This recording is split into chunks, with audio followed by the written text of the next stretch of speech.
Oke, Assalamualaikum warahmatullahi wabarakatuh. Selamat malam dan salam sejahtera untuk kita semua. Senang sekali hari ini dapat berjumpa kembali dengan Anda semua, para mahasiswa yang saya sayangi dan saya cintai di mata kuliah di pertemuan kedua di mata kuliah GM 101 pengantar geodesi dan geomatika. Nah, di minggu yang lalu kita sudah membahas terkait dengan konsep dasar ilmu kebumian atau geoscience gitu ya. Ada beberapa, ada namanya geomatika, ada geodesi, ya kan? Kemudian ada geografi, geofisika, geokimia, dan lain sebagainya. Kemudian kita sudah membahas terkait dengan perbedaan astronosfer, ya kan, biosfer dan lain sebagainya, atmosfer juga termasuk di dalamnya. Nah, hari ini kita akan membahas. Tentu Anda jadi pertanyaan, apa sih itu geodesi, apa itu geomatika, kemudian apa sih perbedaan antara kata geodesi dan geomatika, gitu ya. Kemudian ilmunya ini terdiri dari ilmu apa, cabangnya apa saja, kemudian nanti penerapannya kemana saja. Mungkin itu yang jadi pertanyaan Anda saat ini ketika masuk geomatika. Mungkin informasi yang diperoleh juga belum maksimal gitu ya. Nah, hari ini kita akan bahas apa itu geodesi dan apa itu geomatika gitu ya. Kemudian juga terkait di dalamnya penerapannya nanti. Oke, saya jelaskan dulu apa itu geodesi dan apa itu geomatika. Jadi yang pertama dimulai dari geodesi dulu. Ya. Dimulai dari geodesi. Jadi mata kuliah ini ada geodesi, ada geomatika, namanya pengantar geodesi dan geomatika. Prodi kita namanya teknik geomatika. Sebenarnya apa sih perbedaan antara keduanya? Minta tolong yang lain di-mute dulu ya, supaya tidak mengganggu teman-teman yang lain. Jadi, kata geodesi itu sebenarnya berasal dari bahasa Yunani. Jadi berasal dari bahasa Yunani yang artinya yang mana dari bahasa Yunani geodaisia yang artinya adalah membagi bumi. Jadi itu kata dasar dari geodesi. Dari bahasa Yunani geodasia yang artinya membagi bumi. Dengan kata lain, kalau diartikan secara istilah, ya, ilmu geodesi itu adalah ilmu yang mempelajari tentang bentuk dan ukuran bumi. Makanya ilmu geodesi dikatakan terkait dengan ilmu perpetaan. Jadi bagaimana ilmu memetakan bentuk dan ukuran bumi. Geodesi adalah ilmu yang mempelajari. Jadi kemudian dibuatlah pengertian oleh NOAA tahun 2017 yang menyatakan bahwa geodesi itu merupakan ilmu yang mempelajari tentang pengukuran secara akurat dari bentuk geometri. Jadi dari ukuran, bentuk, rupa dari bumi, kemudian orientasinya di dalam ruang. Berarti kalau kita bicara ruang, ada namanya koordinat, ada panjang, ada lebar, ada tinggi, berarti ada longitude, latitude, dan ada tingginya, dan medan gravitasi. Nah, alat yang biasa paling terkait dengan namanya orang geomatika itu pasti adalah positioning, ya. Makanya alat pengukuran yang digunakan yang paling utama adalah bagaimana memetakan terkait dengan lokasi. Jadi, nama alatnya yaitu Global Position System atau kalau sekarang lebih kenal dengan GNSS, ya, Global Navigation System. Nah, sedangkan kalau geomatika, ya, geomatika ini berasal dari kata geo, ya, sama geodesi juga geo gitu ya, yang berasal dari kata geo yang artinya bumi dan metics, ya, metik yang dari kata matematika. Nah, jadi geo dan metics, geo itu bumi, metik itu matematika, sehingga geomatika itu merupakan ilmu yang digunakan untuk mempelajari bumi dan pengukurannya, tapi dia menghubungkan antara akuisisi, manajemen, modeling, presentasi yang tujuannya adalah untuk memperoleh informasi. Jadi tujuannya yang pertama memperoleh data dulu, dan data itu diolah akan memperoleh informasi. Nah, informasi itulah nantinya yang digunakan untuk mendukung keputusan. Nah, Aplikasinya geomatika banyak, baik di bidang pertanahan, land surveying, digital mapping, pemetaan GIS, ya kan, virtual reality dan lain sebagainya. Nah, sekarang kenapa sih orang di prodi-prodi di Indonesia, kalian akan mengenal ada namanya geodesi, ada yang namanya geomatika. Jadi geodesi itu sebenarnya sebutan lama, dahulu. Jadi geodesi itu secara tradisional, orang dikenal dengan surveying, pengukuran, dan mapping, pemetaan. Jadi surveying itu adalah proses pengamatan atau pengukuran di lapangan, sedangkan mapping itu adalah proses pembuatan peta. Nah, tapi karena perkembangan dari gitu ya, karena perkembangan dari teknologi, ya kan, komputer, kemudian komunikasi, terutama terkait dengan perkembangan ICT, software, dan satelit tentu saja, terutama satelit-satelit untuk mengumpulkan data terkait dengan penginderaan jauh, berdampak pada kata surveying dan mapping. Jadi surveying dan mapping tidak hanya sebatas pada pengukuran di lapangan saja dan pembuatan peta, tapi berubah menjadi mulai dari pengumpulannya, bagaimana pengolahannya, bagaimana analisis, desain, ya kan, penampilan dan manajemen dari muka bumi. Sehingga dari situlah kata geodesi kemudian berubah termnya sekarang ke arah geomatika. Apa perbedaannya? Nah, kalau geodesi dan geomatika, perbedaan tentu di produk peta yang dihasilkan. Ya, kalau Anda lihat dulu orang menghasilkan peta seperti ya ada peta ditulis tangan gitu kan yang dibuat manual gitu ya. Ya, dulu ada sudah zaman dulu peta itu sudah ada ya. Nah, yang dibuat-buat itu nanti kita bahas terkait dengan peta.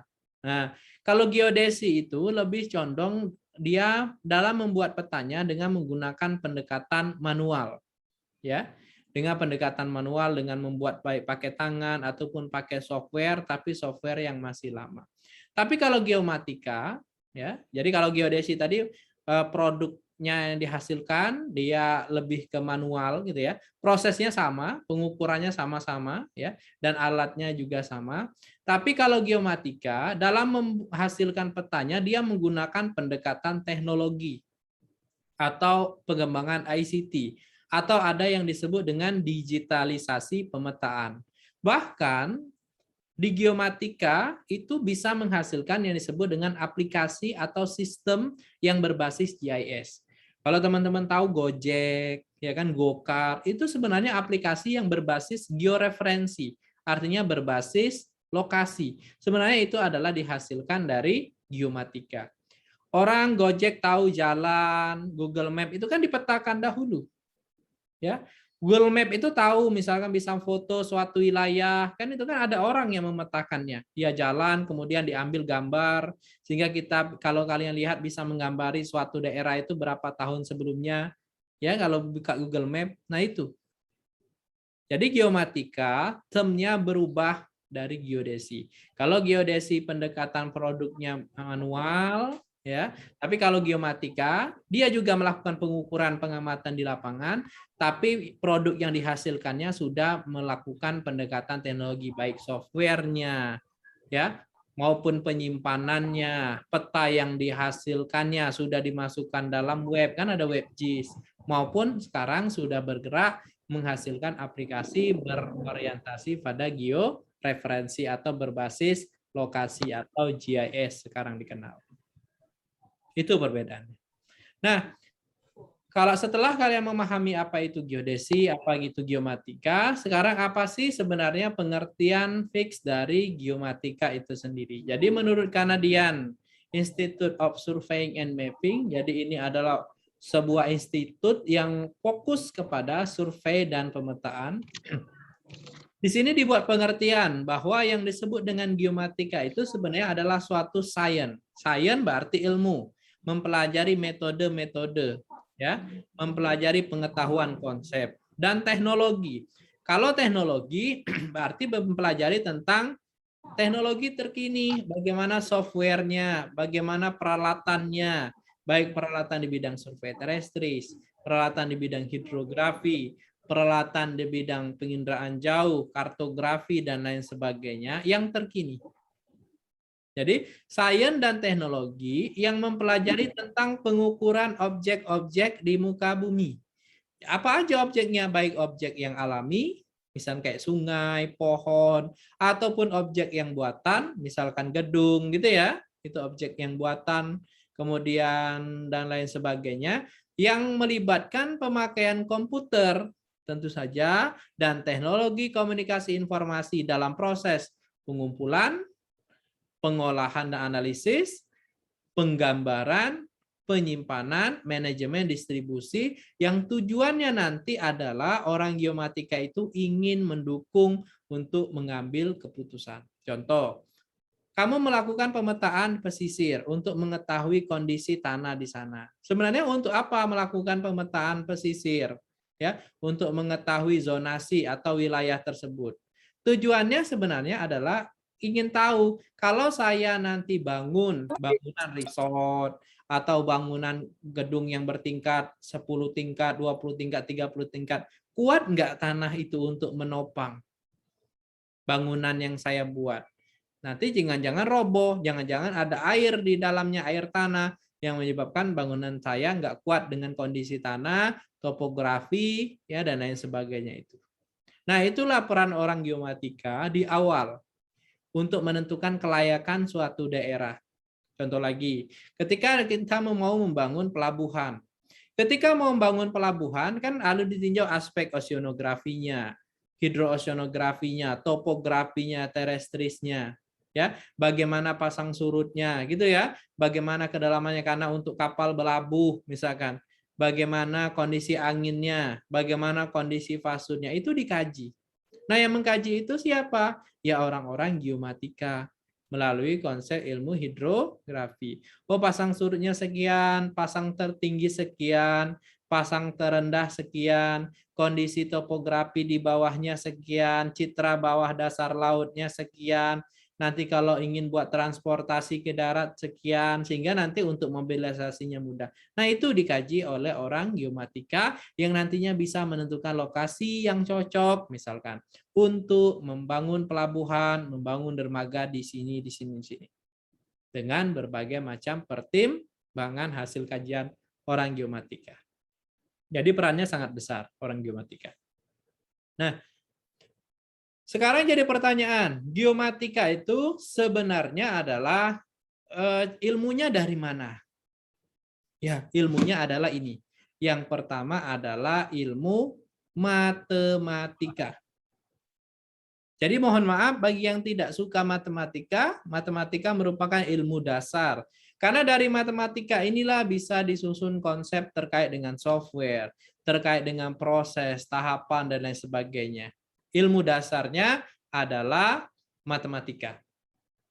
Nah, matematika ini adalah akarnya. Kalau ibaratkan sebuah pohon, geodesi atau geomatika itu, matematika adalah akarnya. Kemudian kalian akan di dalamnya butuh cabang-cabang pohonnya. Untuk itu, untuk melakukan suatu proses mapping, ya, kalau di geodesi atau lain sebagainya itu butuh komputer. Dalam arti butuh ilmu teknologi informasi, butuh terkait dengan konsep fisika, butuh hidrografi, planetologi, lingkungan, geografi, ekologi, ya, tentang kewilayahan, engineering, dan lain sebagainya. Yang nantinya adalah ilmu-ilmu geodesi, ilmu-ilmu geomatika ini berhubungan dengan ilmu yang lain. Ini pohon yang pertama, oceanografi, space science, geofisika, astronomi, atmosfer science, geologi. Jadi ilmu geodesi itu berhubungan juga dengan ilmu-ilmu yang lain, saling sumbangsi. Tidak bisa hanya berdiri sendiri.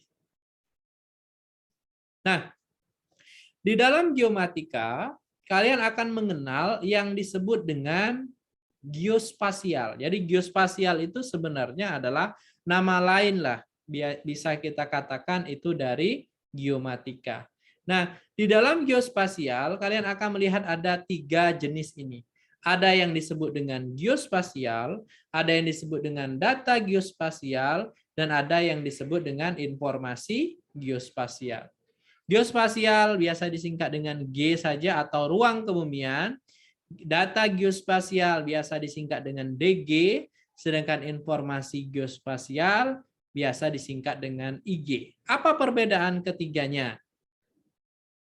Nah, saya ibaratkan yang paling bawah ini ada sebuah pohon. Sebuah pohon ini, ya, kalau kalian ukur, ya, kalau kalian lihat, posisinya pasti ada lintang dan bujur. Paham ya? Sebuah pohon kalian berdiri saat ini atau duduk saat ini pun tahu di mana lintang dan bujurnya, termasuk tingginya dari permukaan laut. Nah, jadi location informasi di mana ini? Nah, ini adalah apa nantinya? Kemudian dari pohon ini bisa dideskripsikan. Oh, jenisnya pohonnya namanya apa? Tingginya apa, kemudian lingkarannya berapa. Jadi di dalam geospasial ada yang disebut dengan data lokasi, ada yang disebut dengan data atribut. Itu ciri khas dari data geospasial. Jadi di geospasial itu ada namanya data lokasi, posisi di mana objek itu berada. Yang kedua adalah data atribut, artinya mendeskripsikan, menggambarkan, mengukur dari objek itu. Kalau pohon tingginya berapa, jumlah daunnya berapa, lingkarnya berapa. Sama seperti dirimu. Ketika dirimu berada sekarang, itu adalah geospasial, data geospasial. Lokasimu berada berapa, sekarang ini di mana. Nah, kondisi deskripsikan tentang dirimu. Oh, kulitnya warnanya apa, tingginya berapa, ya kan? Hidungnya seperti apa. Deskripsi. Itu namanya adalah data atribut. Oke, sebelum ke situ, ada yang disebut dengan geospasial. Saya sebut tadi apa itu geospasial. Jadi geospasial itu atau ruang kebumian, namanya saja ruang, berarti ada space, ada 3 dimensi. Adalah aspek keruangan yang menunjukkan, lihat di sini, aspek keruangan yang menunjukkan lokasi, berarti kalau lokasi ada longitude, latitude, ya, letak, berarti ada tinggi, dan posisi suatu objek atau kejadian, baik yang berada di atas yang berada di permukaan bumi, ya, pada permukaan bumi, ataupun di bawah permukaan bumi, ataupun yang di atas permukaan bumi, yang dinyatakan dengan suatu sistem koordinat tertentu. Artinya, geospasial itu ada ruang yang ada di sekitar kita, baik yang ada objek yang ada di bawah tanah, yang ada di di daratan kita ini, ataupun yang di atas. Nah, itu semuanya disebut dengan geospasial atau ruang kebumian. Nah, sedangkan data geospasial, nah ini sebenarnya data apa sih yang ada di ruang tadi? Nah, inilah yang disebut dengan data geospasial. Artinya data tentang lokasi geografis, dimensi atau ukuran atau karakter objek, baik yang alami maupun yang buatan manusia, baik yang berada di atas, di bawah, ataupun pada permukaan bumi. Paham ya? Jadi kalau geospasial itu adalah ruangnya, ibaratnya itu adalah rumahnya, gitu ya. Kalau ada rumahnya, data geospasial itu adalah objek-objek apa saja, benda-benda apa saja yang ada di dalam rumah tersebut. Nah, data geospasial yang saya sampaikan tadi ada yang disebut dengan data lokasi, ada yang disebut dengan data atribut. Lokasi disebut dengan data geografis, sedangkan data atribut adalah data dimensi, ukuran, karakter, dan lain sebagainya. Itu yang disebut dengan data geospasial. Nah, setelah data geospasial tersebut diolah sehingga dapat digunakan sebagai alat bantu dalam pengambilan kebijakan, dalam pengambilan keputusan, dan atau pelaksanaannya kegiatannya berhubungan dengan ruang kebumian, itu akan menjadi yang disebut dengan informasi geospasial. Jadi peta yang kalian buat, itu kan hasil dari data-data geospasial, sehingga menjadi peta, menjadi WebGIS, menjadi sistem informasi, itu sebenarnya adalah informasi geospasial. Jadi informasi geospasial adalah data geospasial yang sudah diolah. Intinya di situ.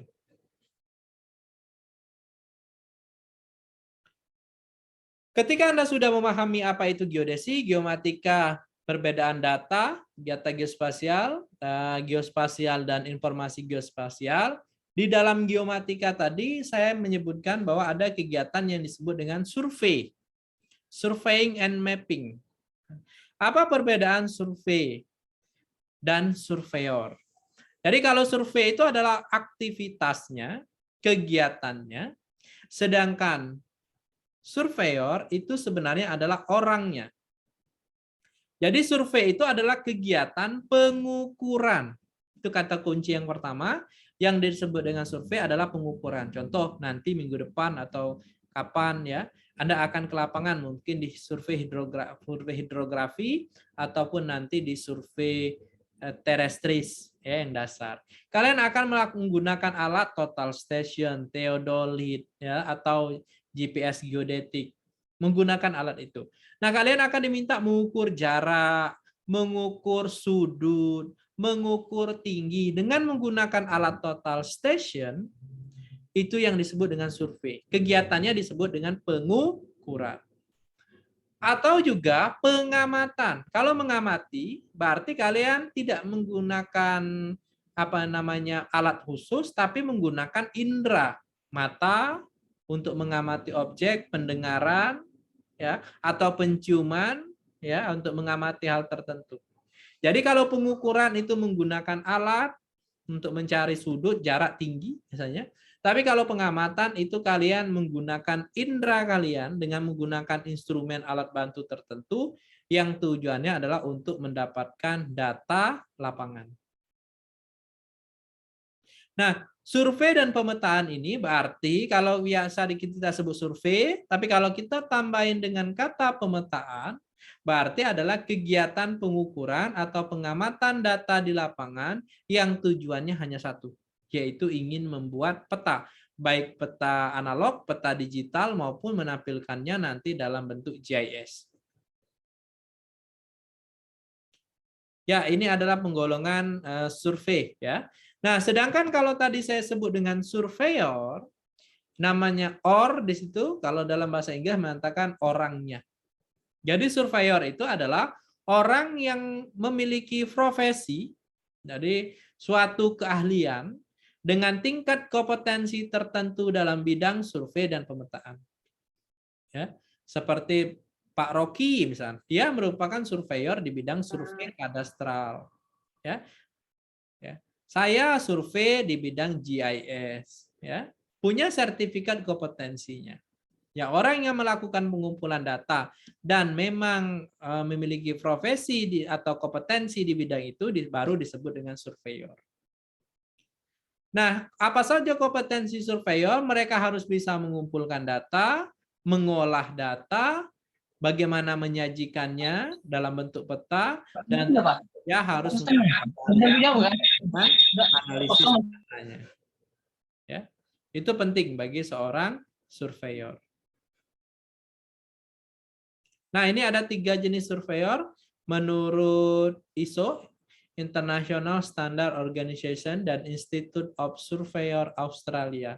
Ada surveyor teknisi, ada surveyor junior, dan ada surveyor senior. Kalau kalian itu, kalau lulus nanti di geomatika disebut dengan surveyor junior, lulusan D3 di bidang survei dan pemetaan.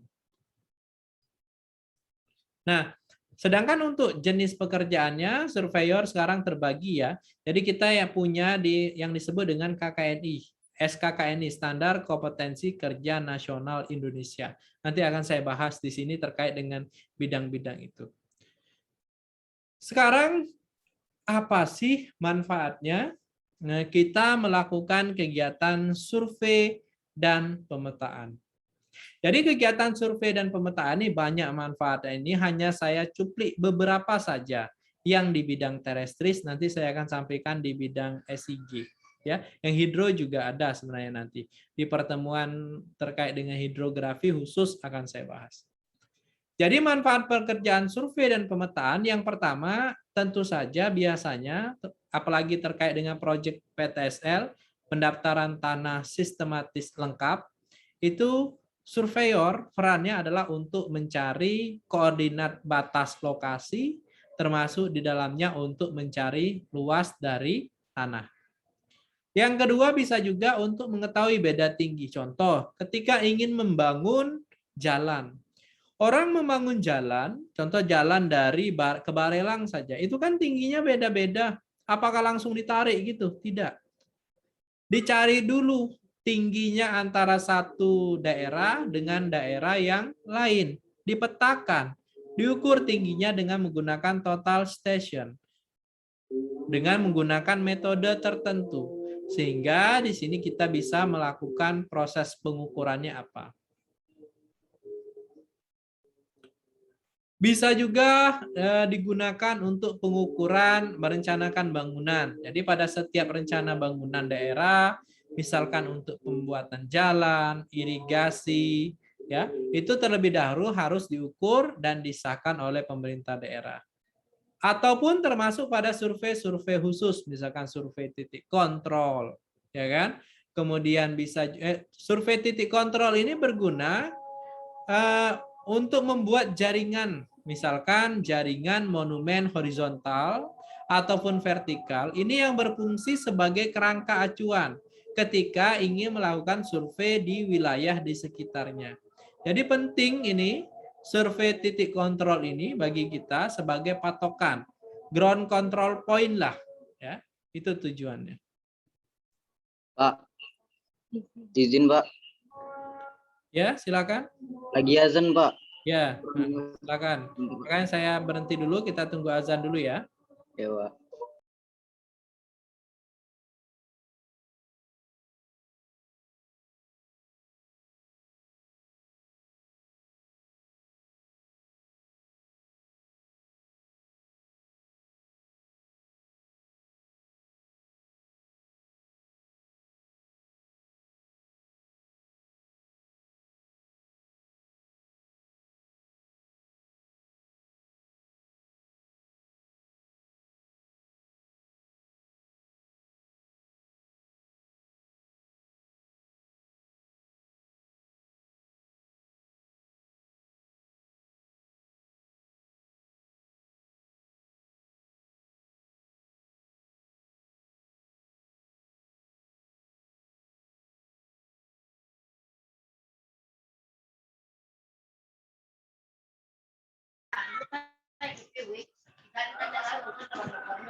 Ratu, ada cewek tuh yang nyari. Itu di bawah, yang nyari mana si Prado? Coba yang dia. Apa tuh? Cewekmu orang apa? Leleh. Orangnya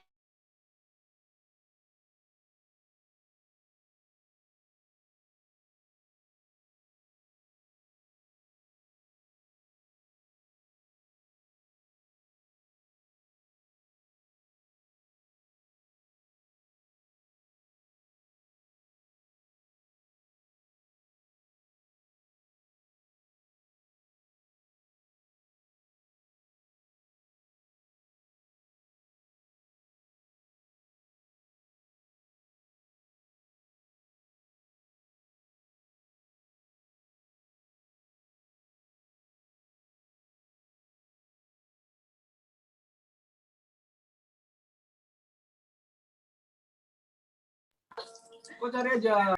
Ada satunya lagi.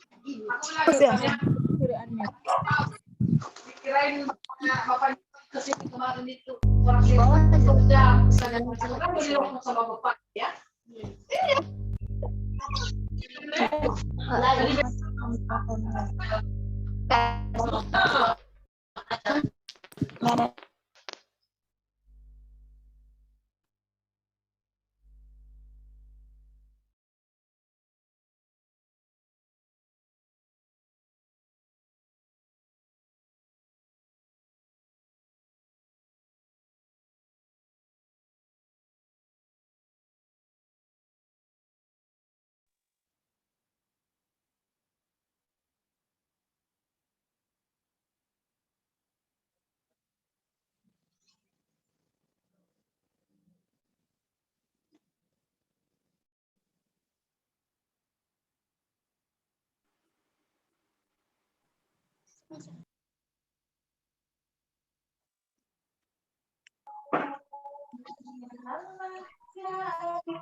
Ya, kita lanjutkan lagi ya.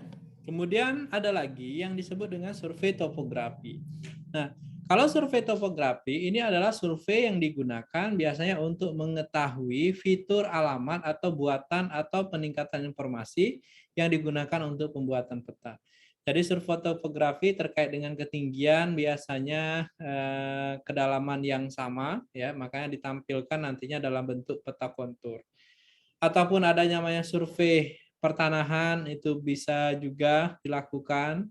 Ada namanya survei hidrografi. Kalau hidrografi ini biasanya digunakan untuk mengetahui kedalaman laut, itu yang utama.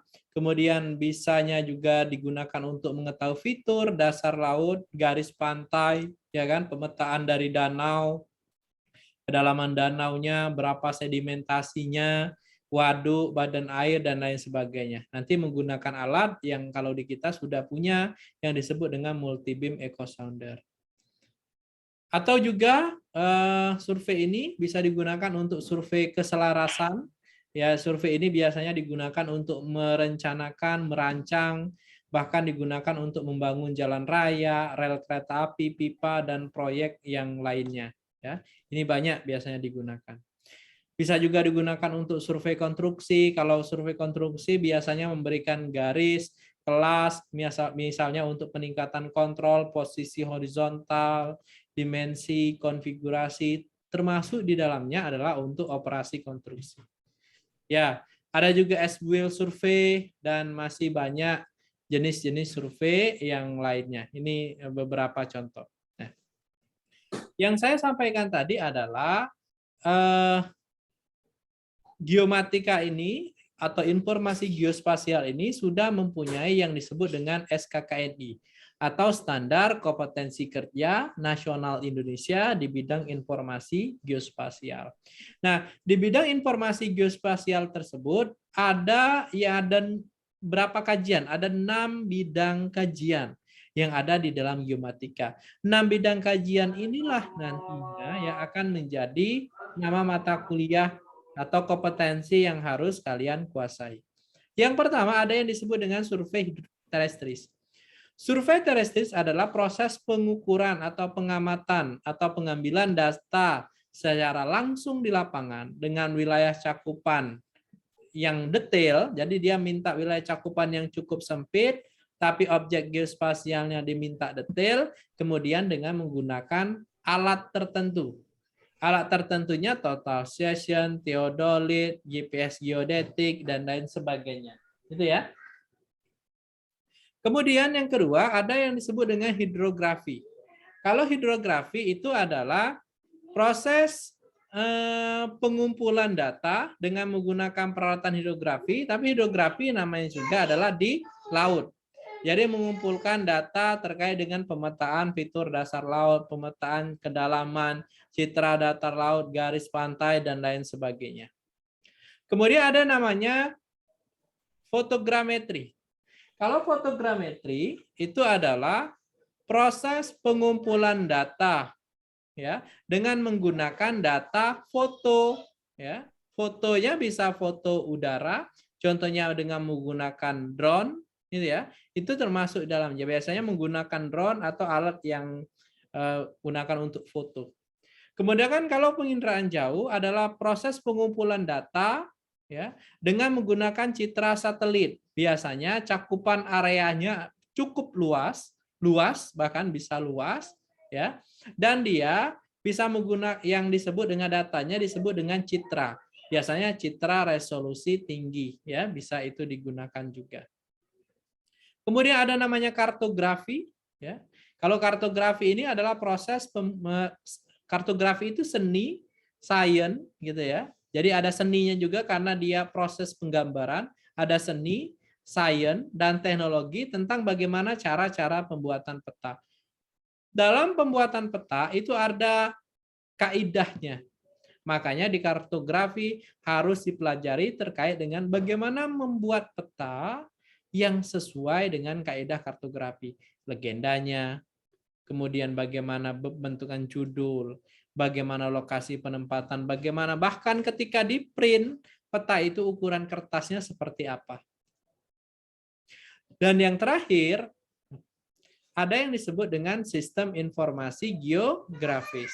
Kalau sistem informasi geografis ini adalah suatu proses yang digunakan dengan menggunakan komputer mengolah datanya, yang nantinya diolah tersebut bisa untuk menghasilkan keputusan atau decision making. Termasuk di dalamnya adalah menghasilkan aplikasi di bidang geospasial tadi. Biasanya ini dipelajari di SIG. SIG itu turunannya banyak. Pemrograman web GIS, ya, mobile GIS itu termasuk di dalamnya sebenarnya. Ya, kemudian ini beberapa contoh ya yang pengambilan data geospasial yang saya sampaikan tadi. Ya, kalau yang ini adalah pengambilan data geospasial dengan menggunakan survei hidrografi. Jadi dengan menggunakan kapal, dengan menggunakan alat multibeam atau multibeam echo sounder atau single beam echo sounder untuk melakukan pengukuran dan pencitraan bawah laut. Kemudian ada survei terestris atau ini adalah salah satu contoh kegiatannya melakukan survei topografi. Kemudian yang ketiga ini adalah salah satu aktivitas dari penginderaan jauh ya menggunakan. Jadi pengambilan datanya itu bisa di darat ya pada permukaan bumi, bisa di laut, di bawah permukaan bumi, dan di atas permukaan bumi ya. Bisa semuanya di dalam geomatika. Nah, ini beberapa software ya yang digunakan. Ada ArcGIS, ada MapServer, ada AlofMap, ada Erdas, Lisa, Topcontool, AutoCAD. Nanti kalian semua belajar software-software itu. Ya. Nah, ini beberapa contoh penyajian informasi geospasial. Ya, hasilnya tadi. Ya. Ini adalah peta fitur dasar laut tadi, ya, dengan menggunakan ini underwater akustik, ya. Citra dasar laut. Ini hasil pencitraan dengan menggunakan alat apa namanya tadi multibeam echo sounder ya. Ini contoh hypothetical Betty Cooper ya dan lain sebagainya. Nah, Sekarang kita akan melihat salah satu yang harus kalian pahami juga, ada perbedaan antara topografi, geoid, dan ellipsoid. Coba perhatikan gambar ini. Gambar ini ada 3 garis yang berbeda, ada warna hitam, disebut dengan ellipsoid, ada yang warna biru ya, ini disebut dengan topografi, kemudian bukan topografi, geoid ya yang warna biru, kemudian ada yang ini warna abu-abu atau coklat, ini adalah topografi. Apa bedanya? Nah, kalau topografi itu adalah bentuk nyata yang kalian lihat di lapangan. Misalnya kayak kalau kalian lihat Poltek gitu, atau kalian lihat depan rumahmu, itu adalah topografi, bentuk nyata bumi bisa kalian pegang tanahnya, bisa diraba, bisa dilihat. Real nyatanya bentuk bumi seperti itu. Itu topografi. Tapi kalau geoid itu adalah bentuk laut rata-rata. Jadi bagaimana sih kondisi lokasimu ini, lokasimu yang kamu duduk sekarang dari permukaan laut rata-rata. Jadi di atas laut, kalau kalian di atas laut ada orang berlayar di kapal, itu disebut dengan MSL, mean sea level. Permukaan dasar laut itu adalah titik 0. Nah, dibanding dengan posisimu sekarang itu berapa tingginya? Kalau kalian pernah dengar, ada Gunung Merapi itu 1.500 meter di atas permukaan laut. Itu artinya apa? Tinggi gunung tersebut 1.500 dari ketika ada nelayan yang berada di atas laut yang dia sedang mancing atau sedang nangkap ikan. Berarti tingginya dari permukaan itu sampai ujung gunung tersebut adalah 1.500. Itu adalah geoid namanya. Beda tinggi antara permukaan laut rata-rata, muka air laut rata-rata, sampai ke posisi benda tersebut. Ini sulit diraba, nggak bisa tahu. Dan ada yang namanya ellipsoid. Kalau ellipsoid ini adalah model matematika atau model matematis. Model teoritis. Kalau kita itu menyatakan bahwa bumi itu bulat. Nah, bulat itu sebenarnya adalah model teoritis. Ya.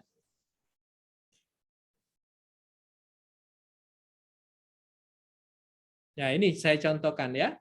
Kalau misalkan tadi kalau ibaratnya bulat, ini adalah ellipsoid.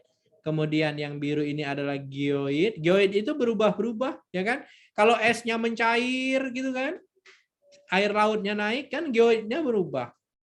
Kalau topografi juga bisa berubah, gitu kan? Kalau terjadi suatu kegiatan aktivitas manusia, termasuk ada kejadian alam bisa berubah. Tapi kalau ellipsoid itu model matematika. Kita yang menentukan. Nah, ini adalah model topografi contohnya. Yang terlihat di lapangan, ini contoh, orang ngukur, dan kemudian dijadikan peta seperti yang di samping. Yang di kiri, yang di bawah bagian kiri. Ini yang bentuk kayak gambar peta. Yang nggak ada orangnya. Ini adalah topografi yang dihasilkan dengan menggunakan pemetaan. Nah, sekarang apa itu geoid? Yang saya sampaikan tadi model bumi geoid, atau kalau geoid ini mirip dengan potato, kentang. Jadi geoid itu adalah bentuk bumi dengan menggunakan konsep muka air laut rata-rata. Artinya bidang ekipotensial namanya. Gaya berat bumi yang berhimpit dengan permukaan laut ideal. Jadi realisasinya, geoid itu dianggap paling mendekati mean sea level secara global. Ya. Artinya dibandingkan dengan lokasi sekarang, dibandingkan dengan muka air laut rata-rata, nah itu seperti apa? Nah, ini model geoid.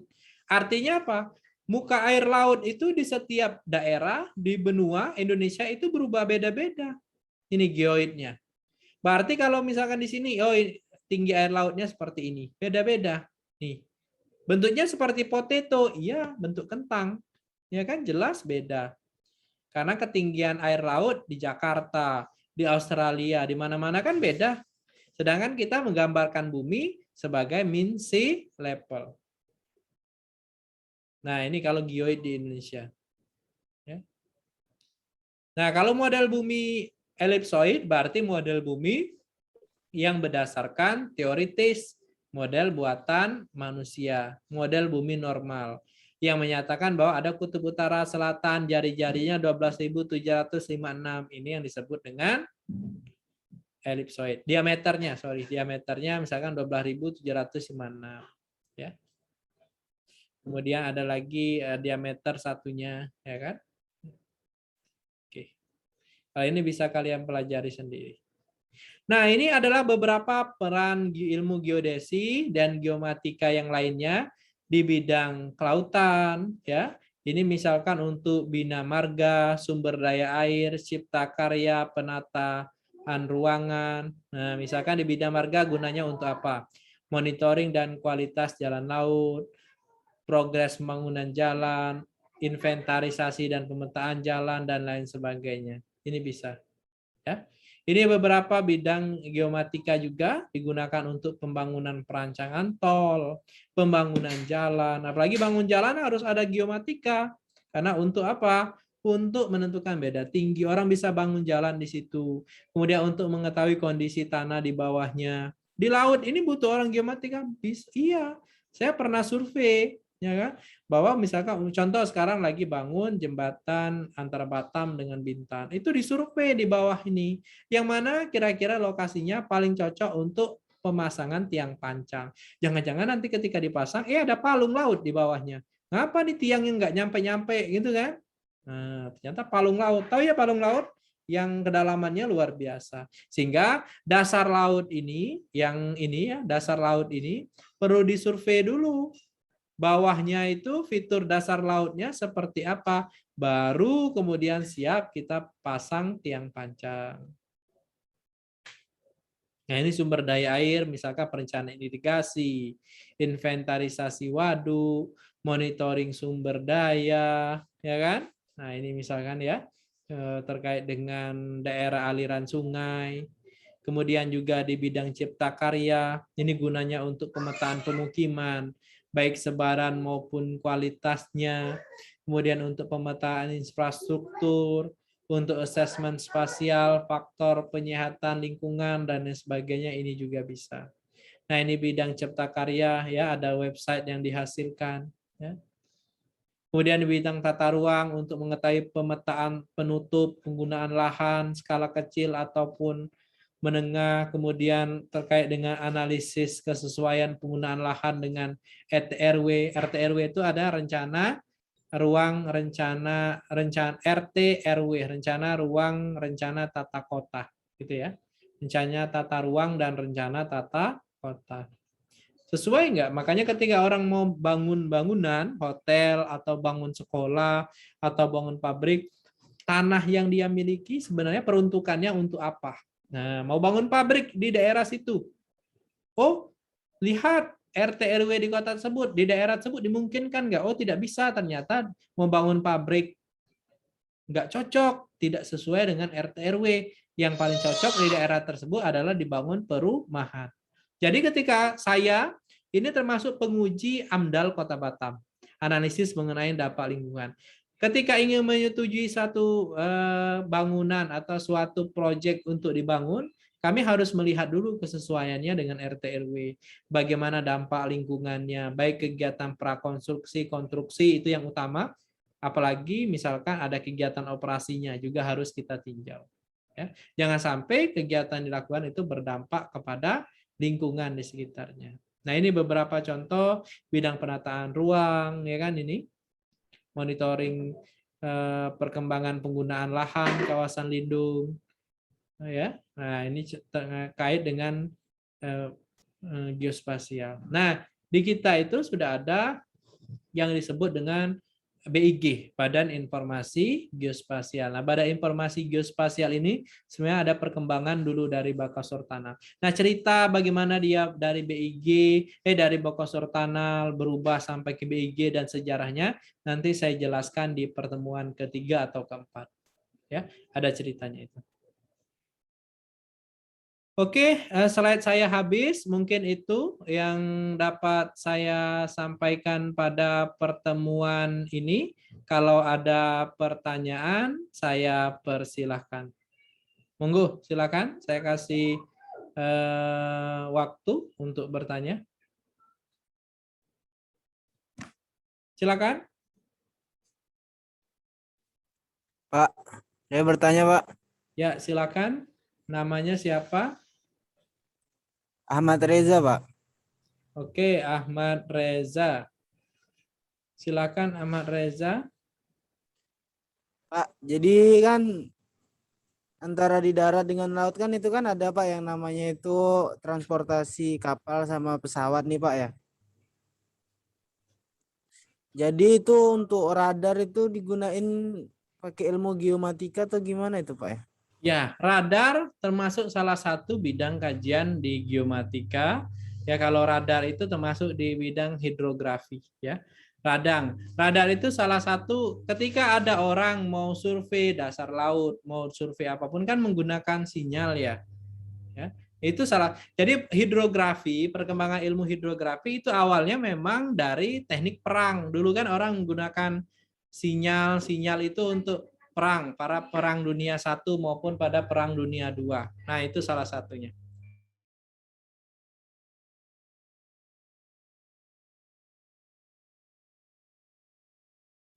Ya. Jadi biasanya itu digunakan, tapi perkembangan sekarang berubah. Jadi itu digunakan untuk penggalian sumber daya alam. Itu Mas. Jadi memang digunakan radar di bidang hidrografi nantinya. Kalian belajar terkait dengan radar. Gitu ya. Pak. Ya. Ada lagi silakan.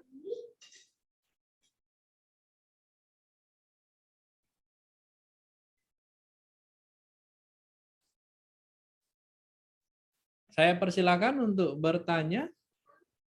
Kalau nggak ada yang tanya, berarti saya anggap paham semua. Paham nggak yang saya sampaikan tadi? Jadi ketika Anda ditanya apa itu geodesi, apa itu geomatika, saya tanya minggu depan. Ya, minggu depan saya akan tanya Anda satu-satu, apa itu geodesi, apa itu geomatika, perbedaannya apa. Itu tugas untuk minggu depan. Jadi, tugas untuk minggu depan adalah jelaskan dengan menggunakan bahasa Anda sendiri. Ya, saya nggak terlalu banyak-banyak kasih tugas, yaitu apa itu geomatika menurut bahasa Anda sendiri. Itu yang pertama. Yang kedua adalah apa perbedaan geodesi dan geomatika. Kemudian yang ketiga, berikan satu masing-masing contoh implementasi geomatika, baik di bidang survei terrestris, baik di bidang hidrografi, di bidang fotogrametri, di bidang penginderaan jauh, dan di bidang sistem informasi geografis. Apa penerapan atau manfaat geomatika di masing-masing bidang itu? Satu contoh aja dijelaskan. Jadi ada 3 tugas itu untuk minggu depan. Ya? Oke. Karena tidak ada pertanyaan lagi, saya cukupkan sampai di sini dulu pertemuan kita hari ini. Nanti saya akan upload di YouTube ya, apa yang sudah saya sampaikan ini, sehingga teman-teman Anda bisa menonton kembali. Terima kasih atas pertemuannya. Mohon maaf kalau saya ada kekurangan atau salah kata gitu ya. Semoga Anda mengerti. Untuk link absen nanti saya akan kirimkan sebentar lagi di grup ya. Oke, ini atau ini sudah saya sudah saya screenshot yang hadir hari ini juga sudah ada. Ya sudah saya catat. Demikian, terima kasih. Saya akhiri, wabillahi taufiq wal hidayah. Assalamualaikum warahmatullahi wabarakatuh. Waalaikumsalam warahmatullahi wabarakatuh. Wabarakatuh. Pak Waalaikumsalam warahmatullahi wabarakatuh. Terima kasih, Pak. Rianda.